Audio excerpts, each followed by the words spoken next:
Monsieur, j'ai été perdu. Une petite fille pâle comme la mort s'est approchée de moi. Imaginez-vous dans une nuit sombre et silencieuse où les ombres dansent avec les esprits, où les murmures de l'obscurité vous glacent le sang. C'est dans cet univers cauchemardesque que se déroule notre histoire, une histoire terrifiante qui ne vous laissera pas fermer l'œil de la nuit. Tout a commencé dans un petit village reculé, niché au cœur d'une forêt dense et mystérieuse. Les habitants vivaient paisiblement, ignorant les forces obscures qui rôdaient autour d'eux. Parmi ces villageois, il y avait une famille, les Dupont, composée de monsieur et madame Dupont et de leur fille unique, Marie. Marie était une petite fille charmante, aux cheveux d'or et aux yeux étincelants. Elle semblait être une enfant comme les autres, mais il y avait quelque chose de sinistre qui se cachait derrière son sourire innocent. Les villageois la voyaient rarement jouer avec les autres enfants et elle semblait toujours préférer l'isolement. Un soir d'été, alors que la lune était pleine et que les étoiles brillaient de tout leur feu, un étrange événement se produisit. Les villageois se réunirent pour leur fête annuelle, une célébration joyeuse où les rires et la musique résonnaient dans l'air. Mais cette nuit-là, une absence se fit remarquer. Marie, la petite fille aux cheveux d'or, avait disparu. La panique s'empara du village. Les habitants se dispersèrent dans toutes les directions, à la recherche de la jeune fille. Les heures passèrent, mais aucune trace de Marie ne fut trouvée. Finalement, quand l'aube pointa le bout de son nez, tous rentrèrent chez eux, le cœur lourd et rempli d'angoisse. C'est à ce moment-là que j'entrai en scène. En tant qu'enquêteur paranormal, ma mission était de percer les mystères les plus sombres et d'apporter la lumière sur les événements inexpliqués.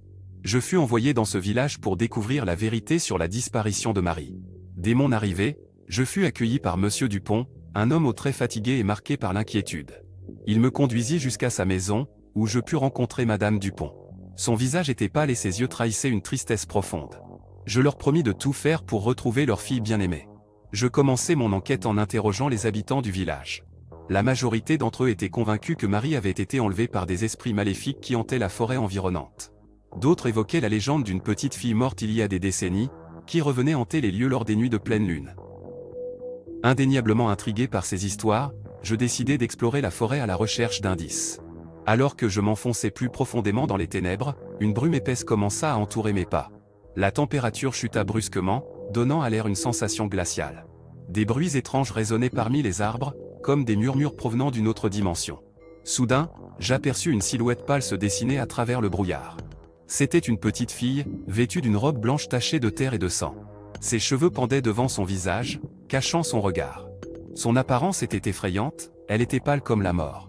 Je sentis un frisson me parcourir l'échine, mais je ne pouvais me résoudre à fuir. « Qui es-tu » murmurai-je, le cœur battant à tout rompre. La petite fille leva lentement la tête, dévoilant son visage angélique mais empreint de tristesse. Ses yeux étaient vides, sans vie. Elle s'approcha de moi, ses pas émettant un léger bruit fantomatique. La terreur m'envahit alors que je réalisais que j'étais face à l'esprit de la petite fille morte, celle dont les villageois parlaient dans leurs histoires sombres. « Je suis Marie » dit-elle d'une voix faible et lointaine. « Je suis perdue. » Son regard se perdit dans le vide et elle commença à me raconter son histoire. Elle avait été victime d'un crime odieux, sa vie avait été arrachée loin de sa famille aimante. Depuis lors, son âme était piégée dans un monde entre les vivants et les morts. Elle erre dans la forêt, cherchant désespérément une issue pour rejoindre les siens. J'étais horrifié par le sort de cette pauvre enfant. Je lui promis de l'aider, de trouver un moyen de libérer son esprit tourmenté.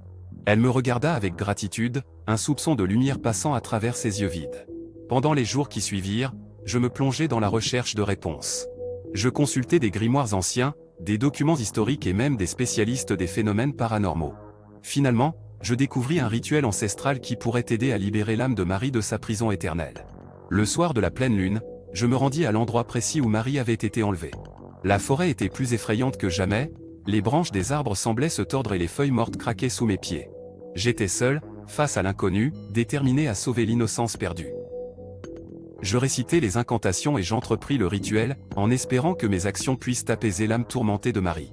Les ténèbres se dissipaient lentement, laissant place à une lumière douce et réconfortante. Marie apparut devant moi, ses yeux retrouvant leur éclat d'autrefois. « Merci, monsieur » murmura-t-elle, une larme coulant sur sa joue pâle. Elle disparut dans la nuit, libérée de son existence fantomatique. Le lendemain, les rayons du soleil illuminèrent le village, apportant avec eux une nouvelle ère de paix et de sécurité. Depuis lors, les habitants racontent encore des histoires sur cette étrange nuit, où un enquêteur courageux a sauvé une petite fille perdue. Mais peu importe combien de temps passe, personne ne saura jamais vraiment ce qui s'est passé cette nuit-là, dans cette forêt sombre et effrayante. Alors, La prochaine fois que vous vous retrouverez dans une nuit silencieuse, où les ombres dansent avec les esprits, rappelez-vous de cette histoire. Car dans chaque obscurité, il y a une lueur d'espoir, prête à éclairer les chemins les plus sombres de nos vies.